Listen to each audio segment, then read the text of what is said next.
Hi guys, my name is Miguel Teixeira and welcome back to the channel. In today's video, we'll analyze Arne Slot's Liverpool with a special focus on the team's positional attacking patterns. In this first clip, we can see Liverpool starting from their usual 4-3-3 formation. From here, the team can shift into different structures during the build-up phase, with fullbacks and midfielders adapting their roles throughout the game. Now, I want to highlight the dynamic of the midfield line. Initially, Liverpool set up with Gravenberch as the defensive midfielder, positioned just behind the first pressing line, while McAllister and Szoboszlai start between the opponent's midfield and defensive lines, and can later drop deeper to provide support to Gravenberch between the first and second lines.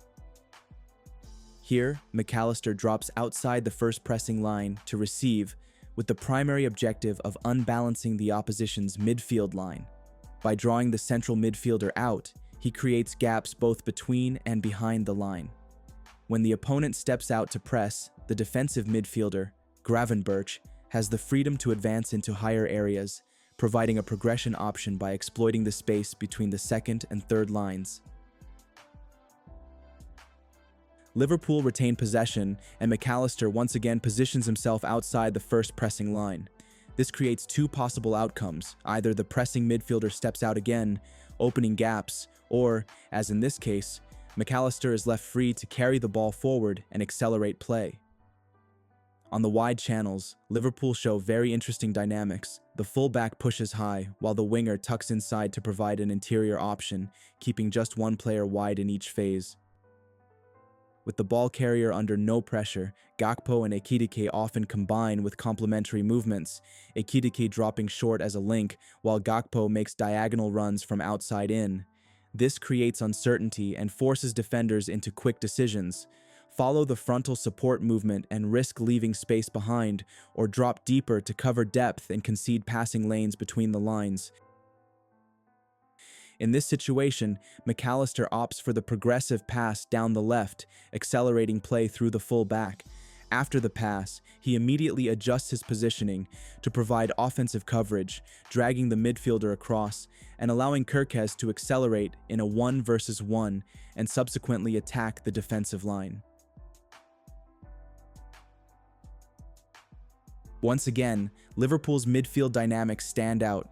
The shape transitions from a 1+2 with a single pivot behind two advanced midfielders into a 2+1, where the defensive midfielder advances a line to exploit the space the team is able to create between the opposition's midfield and defensive lines.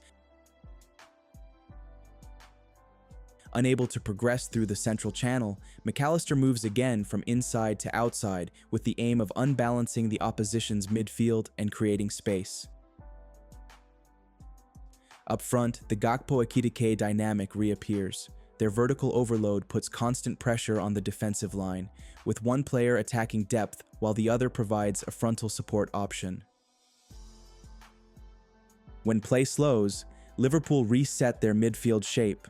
Szoboszlai now occupies the space behind the first pressing line, while the defensive midfielder positions himself between the opposition's midfield and defensive lines.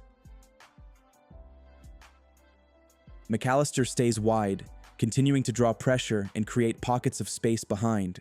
Meanwhile, Gakpo and Ekitike maintain their vertical overload, ensuring a consistent threat in depth while also offering options between the opposition's lines. When Everton's central midfielder steps out to press McAllister, the forward passing lane is closed. Liverpool then shift the ball to find the free player, a decision signaled by Ekitike's movement as seen in the image. The ball moves to Van Dijk, but the opposition's attacking midfielder comes to close the central space, joining the central midfielder and consequently blocking the pass to the free man, Ekitike. With this adjustment, Szoboszlai becomes the new free player, recognizing the available space and moving to receive behind the pressure. Liverpool now accelerate through the middle, again highlighting the vertical overload. Gakpo drags the back line with breaking runs, while Ekitike exploits the space between the opposition's midfield and defensive line. From here, Liverpool can directly threaten the last line of defense. Now we see Liverpool operating in higher zones, clearly looking to exploit a 3v2 numerical superiority against Everton's central midfielders. McAllister and Szoboszlai occupy the half spaces, fixing their direct opponents, while the defensive midfielder, Gravenberch, pushes up from deeper areas to exploit the gap between Everton's central midfielders. The far side central midfielder recovers inside to close the gap and neutralize the overload, preventing progression. So, Liverpool circulate possession and wait for another moment to accelerate play. Once again, the search for the 3v2 in midfield and for the free man emerges. This time, however, Everton's attacking midfielder drops deeper to provide cover, closing the central passing lane. As the ball shifts, Liverpool's midfield adapts once again, moving from the initial 1+2 into a 2+1 structure. The two central midfielders drop alternately to offer frontal support for the ball carrier, drawing Everton's midfield out of shape, while Gravenberch advances into the space between and behind the opposition's midfield line. When possession is lost, the reaction is immediate. Salah presses the ball carrier straight away, while the rest of the forward and midfield lines quickly step onto their direct references, closing passing lanes. Ekitike continues the press by cutting off the center-back's option before jumping onto the goalkeeper, forcing a long ball.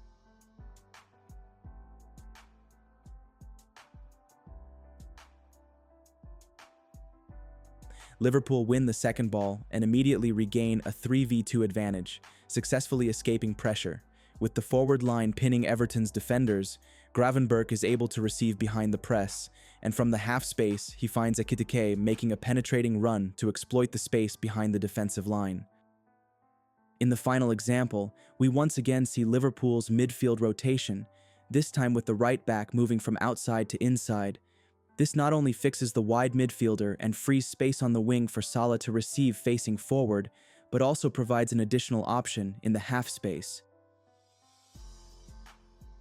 From the wide channel, one of Liverpool's trademark dynamics appears, the double breaking run, designed to disrupt the defensive line. First, Bradley attacks the gap between centre-back and full-back.